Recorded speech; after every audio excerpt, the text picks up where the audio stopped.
Vishnu Pada Paramahansa Paribrajaka Judges Totata Sadashi Srimad His Divine Grace HG Bhaktivedanta Goswami Srila Prabhupada Ki Jai.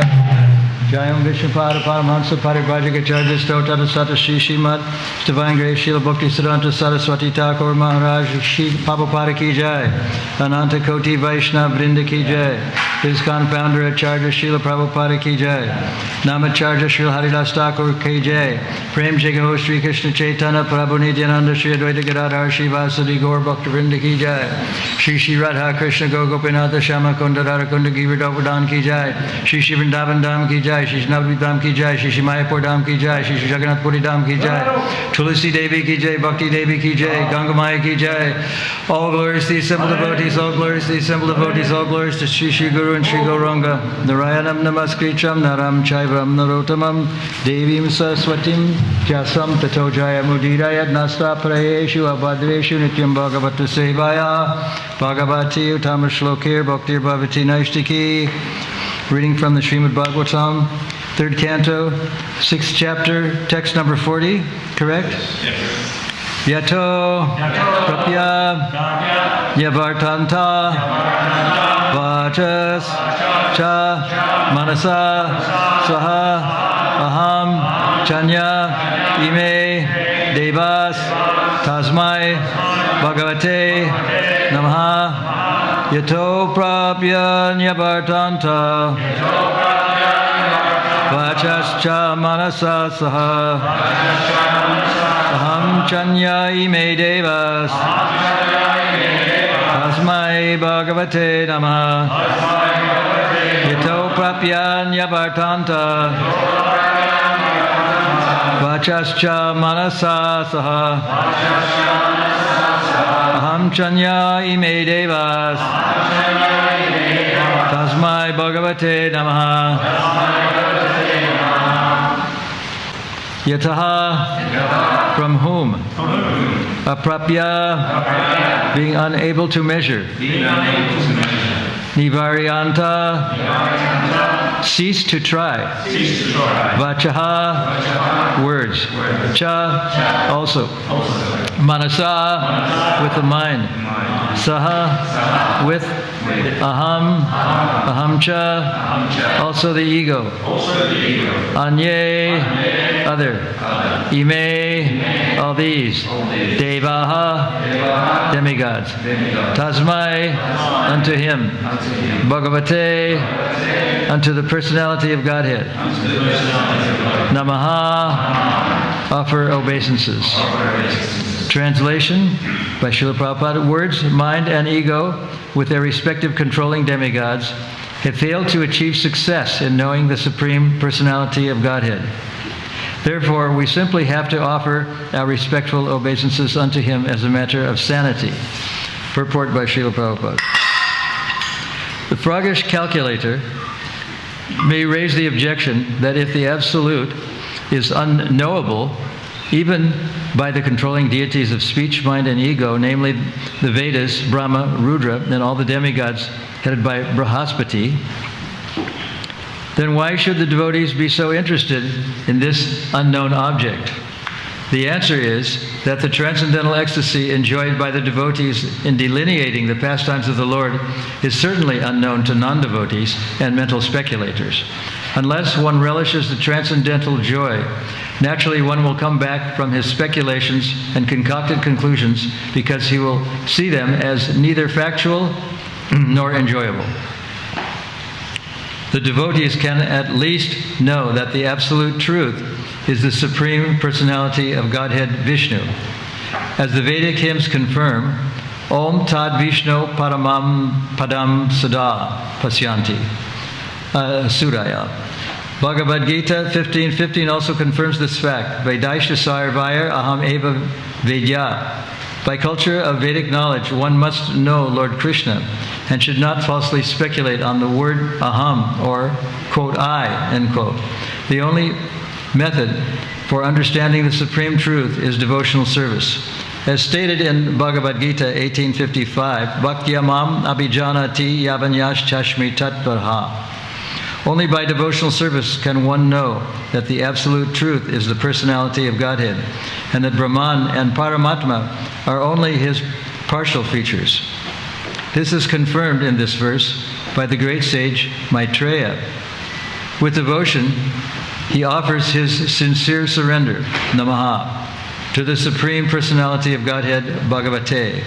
One has to follow in the footsteps of great sages and devotees like Maitreya and Vidura, Maharaj Pariksit and Sukadeva Goswami, and engage in the transcendental devotional service of the Lord, if one would know his ultimate feature, which is above Brahman and Paramatma. Thus end the Bhaktivedanta purports of the 3rd canto, 6th chapter of the Srimad Bhagavatam, entitled Creation, open quote, Creation of the Universal Form, close quote. The verse again by Srila Prabhupada: words, mind, and ego, with their respective controlling demigods, have failed to achieve success in knowing the Supreme Personality of Godhead. Therefore, we simply have to offer our respectful obeisances unto him as a matter of sanity. This purport and verse indicate the importance of hearing from advanced devotees like Maitreya. In the Gayatri Mantra, the sannyas part of the Gayatri Mantra says, "This was approved by the Supreme Personality of Godhead, known as Paramatma." This was approved by the previous acharyas, who were fixed in firm devotion to the Lord Paramatma, the Supreme Personality of Godhead. In other words, we have to depend not only upon the Vedic literature, but persons who are advanced in Vedic knowledge. Both things are necessary. When we hear from advanced devotees or from the personality of Godhead himself, the message is always peppered with many references and citations from the Bhagavad Gita, Srimad Bhagavatam, Nectar Devotion, other Puranas, and other aspects of Vedic literature. So in other words, if a person is truly advanced in Krishna consciousness, that person is always prolifically quoting, as we find in Srimad Bhagavatam, Nectar of Devotion, and Chaitanya Chaitamrita, from various citations of scriptures, be they Puranas or Itihasyas or Upanishads. They're directly quoted. So Prabhupada says that if a person doesn't quote from Vedic literature, he is a pretender, a charlatan. There are many such charlatans and many pseudo-sampradayas. I think there's 11 or 12 or 13 pseudo-sampradayas. There was one who came to San Francisco, a group of devotees. They were of the Bowels, B-A-U-L-S. That's one of the pseudo-sampradayas, the Bowels of Bengal. So this was in 1967. One of them came to the temple, and his name was, the leader of the group was named Ashok Fakir. Fakir means, we get the English word faker from fakir. But, and he was carrying a little dog, a poodle, under his arm. And I was in the temple alone, and I thought, well, I'll just see what he has to say, because he was wearing orange and had black hair. And I kind of figured out, and he had darkish skin, I kind of figured out that he was Bengali. So I put aside the no dogs in the temple policy for the time being, and asked him what he wanted. And he said, well, he was just wandering through the Haight-Ashbury to see what it was like. And that his organization, the Bowels of Bengal, were sponsored by Alan Grossman, who was then the manager of Bob Dylan. And he had arranged, the manager had arranged for the Bowels to play in the Fillmore ballroom. The Fillmore and the another ballroom, the Avalon Ballroom, were the two main ballrooms Friday and Saturday nights when all the rock groups of the Haight-Ashbury used to perform. So somehow or other, even though he wasn't a rock group, he was part of the Bowels of Bengal. He was asked to perform there. So he told us that he wanted us to have some free tickets to the Fillmore Ballroom. So I tried to accept them graciously, although I knew he was kind of bogus. And I went to that ballroom, and I found it was even more bogus than I thought he was. It was just, I couldn't handle the thing, and we left before he was finished. But it was, the hippies all liked it. And then later on, he gave a performance. It was in a venue called the Straight Theater. It was originally called the Hate Theater, but all the seats were removed from the theater. And so he was spinning around and around and around. And many of the young people of the Haight-Ashbury, the hippies, thought it was authentic. And he had his arms out and he was spinning around, and then he collapsed and he fell into a pseudo faint. And some devotees went up to him and tried to minister good tidings or whatever. And finally, he started breathing and got up, and it was all a big show. And so the next day, Prabhupada was in San Francisco. We went into Prabhupada's room and told him what had happened the night before, that we went into the Straight Theater and we had a big kirtan and the bowels were there. But I felt kind of like cheated, because the many of the people in the ballroom, the alternatives, thought that he was the genuine article, the real thing, and that he was kind of going into samadhi or something. So we told Prabhupada about the thing, and then I felt a little bit cheated by this guy. So I told Prabhupada that I think that Ashok Fakir was imitating Lord Chaitanya. And he said, you should have said to him, you should have gone up to him and said, my dear Chaitanya, and then kicked him in the face. And he kicked his right foot out, as if he were kicking someone in the face. So that was the story of Ashok Fakir and the bowels of Bengal. They were very popular among the younger generation, but not among the devotees, because we kind of knew that he was a sort of a charlatan. But anyway, what was a sadhu doing carrying a dog anyway? He had this poodle under his arm. So that was, from the very start, I knew something was amiss.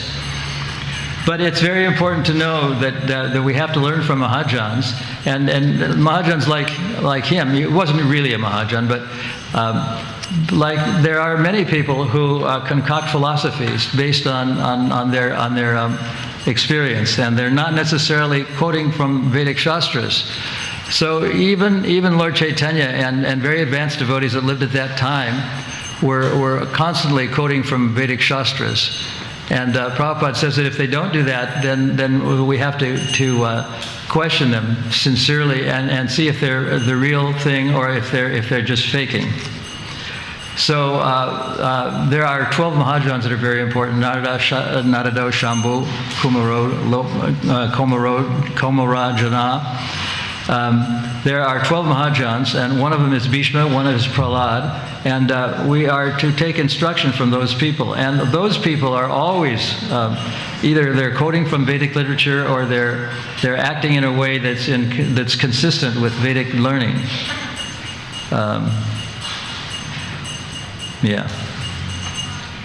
So it is said that the Supreme Personality of Godhead to know Him completely is impossible. And he's just like the philosophy of Krishna consciousness is very, very complex, and it's impossible to know it all. And some of you, not probably in this room, but many of the newcomers in Krishna consciousness are affected by anyone who's got some magnetic quality or charismatic qualities that seems to be saying things that are very wonderful and very interesting and very inspiring. But if they're not quoting from Vedic literature, they may be the unreal. There are many false incarnations. There was one that I read about fairly recently that was not moving or breathing. And he was just sitting in a long place for maybe 2 days and not breathing or moving at all. And so it was in India. So the Indian government put out a directive to determine whether this man was actually in samadhi or whether he was faking. And they determined actually that he was dead, that he had died. But many people thought that he was the real thing and he was just in a spiritual trance.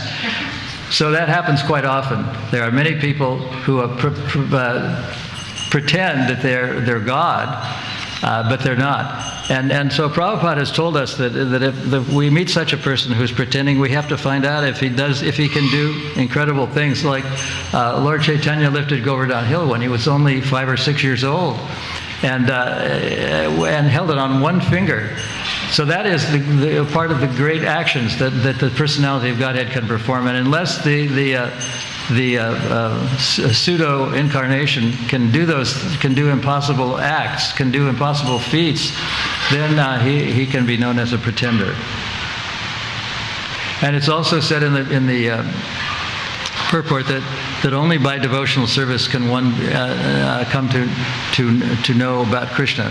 And in the Bhagavad Gita it says, Janma karma chinmedivyam evam yo vedi tattva. One who knows the quality of my appearance and my activities in the material world never leaves the spiritual world. So it's very difficult to know everything about Krishna, but by engaging in devotional service we can know at least something, and we can, by associating with devotees, develop an attitude of love and devotion, even though we don't completely know or understand the person that we're falling in love with.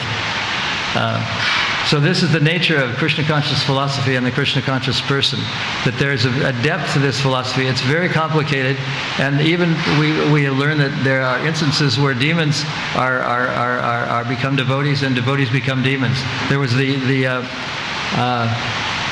person of Jai and Vijay, and Jai became Hiranyakashipu, and the deal that Krishna made with them, because they were offensive to the Kumaras who had come to see Krishna, and Krishna made a deal with them. Well, you can go to the material world and exist as my devotee 7 times, or you can be converted into a demon and have just 3 births. So after Lord Krishna came as Nrsingadev and bifurcated Hiranyakashipu, tore his heart out, pulled out his intestines, wrapped it around his neck, he sat on his throne. Why did he sit on his throne? Because he didn't sit on the thrones of other people who had thrones, who were demons. But Jaya had been living as a doorkeeper of Vaikuntha, and so he was considered to be a very elevated person, even though he took birth as the demon, Hiranyakashipu. Krishna sat on his throne, and he sat on the throne because he was a very exalted person in his last life. So that's there in the Srimad Bhagavatam, the reason. And I think it was said yesterday that because Hiranyakashipu was very elevated and very advanced in his previous life, he didn't feel any pain, even though his heart was being ripped out, and even though his intestines were being ripped out, he didn't feel pain because he was actually a devotee. And then we have the instance of Vitrasura, who was a very, very powerful demon. He had been a devotee in his previous life. He had been a king, Chitraketu, and Chitraketu's child died when he was still an infant, and then Chitraketu was told that he should be neutral, even though it was a very unhappy thing that his child had died. So he became a demon in his next life, and he was even instructing Lord Indra in that state of being a demon. And Indra was very powerful. He was able to sever his limbs from his body, and even though he was in a debilitated state, he was preaching Krishna conscious philosophy to Lord Indra, because he was actually a devotee at heart, even though he had taken the birth as a demon. I was on a walk with Srila Prabhupada in London. It was in about 1968 or thereabouts, or 69 or 70, and there was one devotee on the walk who was a sannyasi. And somehow or other, the idea of the question of what is a demon came up. And Prabhupada spoke a little bit about it. And then he turned to this sannyasi and he said, but don't you become a demon? So he was kind of indirectly saying that even devotees could become demons. And as we have seen in Srimad Bhagavatam, that it does happen occasionally. Demons become devotees and devotees become demons. So it doesn't depend on our birth, as Prabhupada has mentioned in the purport, what our birthright is. And he uses the word vitiated to talk about the current caste system. Vitiated is an unusual word. It means, according to the dictionary, ruined or spoiled, vitiated. And if we look at the caste system in India, and of course many people think that because of Prabhupada's insisting that Varnashram Dharma be implemented as soon as possible, otherwise he's only done half of his duty. If we look at the caste system around that part of the world, we find that there are many people who say, I was born a Brahmin, I was born a Kshatriya, I was born a Shudra, and therefore I'm acting according to that. But Prabhupada has told us that even if a person is born as a Kshatriya or a Brahmin, unless he acts like a proper Brahmin or a proper Kshatriya, he should not be accepted as one. So that's what he called the vitiated or ruined caste system. And many people think that because Prabhupada wanted the Varnashram system to be implemented as soon as possible, that he was advocating the caste system. But the caste system is very ruined. There are people, many people, who are Brahmins who are doing Shudra work all the time, and many Shudras who are doing Brahminical work all the time. And in fact, the Varnashram system is something that is not immediately realizable. In fact, many devotees do many different things. Sometimes we act as a Brahmin, sometimes we act as a Kshatriya, sometimes we act as a Shudra, sometimes we act as a Vaishya. We're doing many things.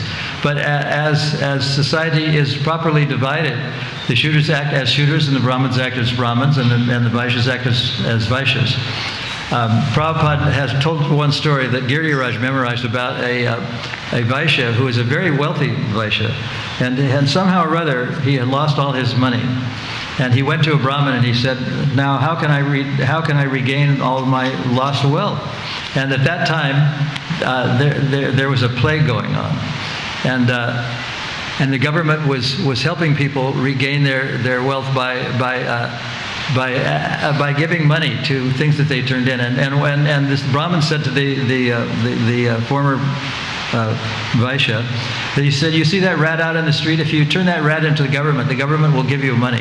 And then if you use that money, if you invest it properly, you can regain your wealth. And he did that and he became wealthy again. And this is a real incident. It's not just a story. It's something that really happened. This very poor man who had lost his wealth, starting out by turning one dead rat into the government and getting some money from the government, he was able to invest it and regained all his former wealth, and he became a wealthy man. So that is the nature of a Vaishnava, of a Vaishya. Vaishyas may not be able to read, they may not be able to speak very, very eloquently, but they know how to make money. And this is one instance of a man who was in that category, who was very wealthy and originally, and then he regained everything. So it's very important that not only associating with devotees, but carefully reading. I ask all of my dedicatees or disciples to read every day at least 30 pages. So there was a lady that lived in the ashram, the two of them, who left one day. And the Mandala Kishori confided in me that they had left, and my opinion was that the reason that they had left was because they weren't reading Prabhupada's books. And Prabhupada said his only complaint was that people don't read my books. Those are his exact words. People don't read my books. That's his exact quote. And he would arise sometimes at 2 in the morning to do his translating work. And he finished Nectar Devotion, and I think it was in 1972. And he told the devotees that it was a very celebrative occasion, and Prabhupada told about this in a class that he had completed the Nectar of Devotion, and it was coming to about 400 pages, and he said that if I had elaborated on each and every verse of Bhakti Rasamrita Sindhu by Rupa Goswami, which is the basis of Nectar of Devotion, that it would have come to over 1,000 pages, and you wouldn't have understood it because it's just too complex. But he told the devotees that every one of you must read this book, not just once, but over and over and over again. And the book is so replete with Vedic knowledge that if you have questions, don't ask me. What is this? What is that? What is this? What is that? And he said, Swamiji, what is this? What is that? What is that? And he told the devotees that if you read over and over again, the answers will come in that book. So if you read the Bhagavad Gita and Srimad Bhagavatam and Srimad Bhagavatam and Bhagavad Gita over and over, you'll get a new meaning out of each reading, deeper and deeper meaning with each reading. So Prabhupada was very happy to present this book in 1972. He'd only been in the United States for maybe about 5 or 6 years, but he was very keen to get his books read and translated. And in a meeting that he had with some scholars in Los Angeles, he said the difference between my books and your books is that mine are mistake-free. And in a recent publication by the BBT, he said that all of our books should be mistake-free. There shouldn't be mistakes in spelling and grammar. And he said that even though English was not my native tongue, and people will understand if there's mistakes in the book, but we have to still try to do everything perfectly for Krishna. Just like these books, they have to become mistake-free, and he was didn't go over the various corrections and changes in his books. He just he had complete faith in his editors, in most of them, not all of them, but in some of them, and that was the way Bhagavad Gita came into existence. Although there are some people who adhere to the fact that changes should never have been made, Prabhupada wanted them done. So I'll read the verse again. Words, mind, and ego with their respective controlling demigods have failed to achieve success in knowing the Supreme Personality of Godhead. Therefore, we simply have to offer our respectful obeisances unto Him as a matter of sanity. So the idea is that the more we read, the more we understand. And even though we'll never understand everything about Krishna, even great sages don't understand all details. If we read about Krishna continuously in Nectar Devotion and Bhagavad Gita, we will gain spiritual elevation and be thought of by others as a spiritually advanced person. So are there any questions on this verse or anything else? Any comments or questions?